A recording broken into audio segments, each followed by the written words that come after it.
Flow-through funding is actually a really simple concept that's been around for decades. It's a way for high-risk capital that junior exploration companies desperately need to raise through an incentive that was created by the Canadian federal government. And it's simply an acquisition of common shares, but because these companies are not revenue producing and are spending a lot of money on exploration for which they have no revenue against which to write off their expenses, they can issue flow-through shares, and the shareholders are then entitled to have the expense associated with the money that's raised flowed through to that investor. And so these investors would be people in the highest tax bracket in most cases. And so they get that expense once the money is spent by the company on exploration, and they can write that expense off against their own income tax. We arrange for a subscriber who's a philanthropist to purchase the shares. The shares are then donated to charity. The charity knows it has an immediate exit, so it receives proceeds of sale of those shares immediately.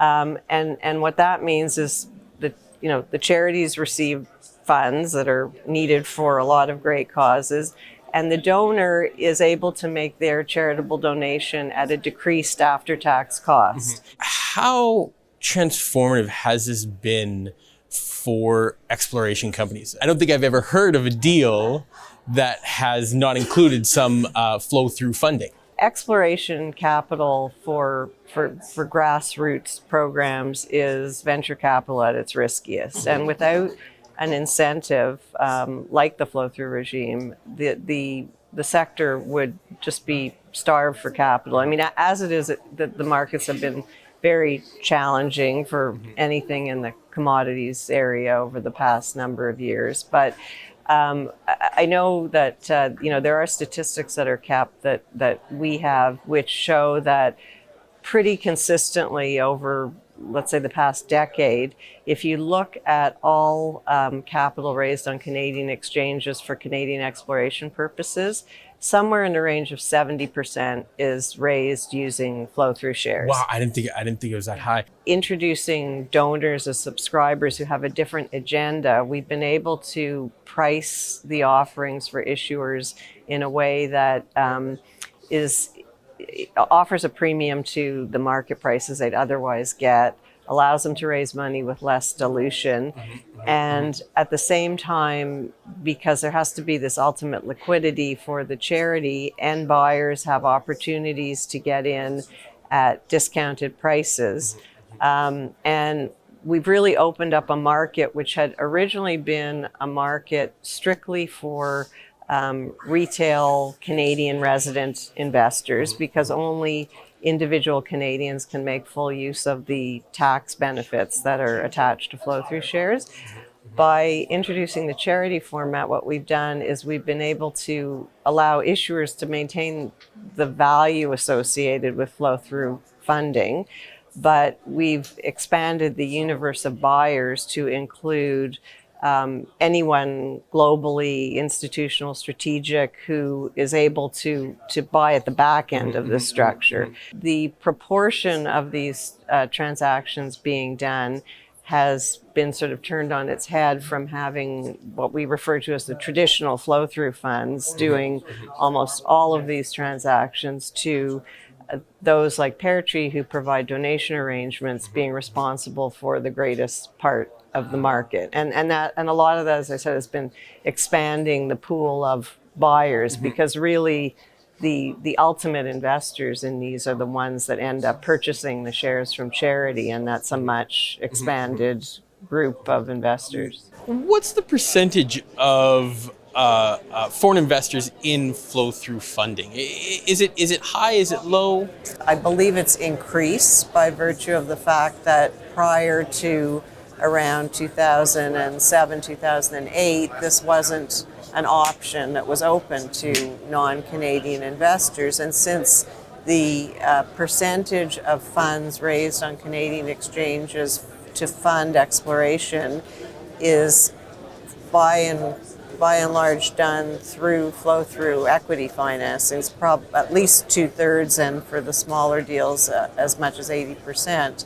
If you can't find a way for foreign investors to participate in these transactions, they're much more limited in their ability to do so. When we talk about 80% of the market, it's 80% of a market that's contracted considerably. There are many more issuers that would like to be able to access more capital for exploration and development purposes.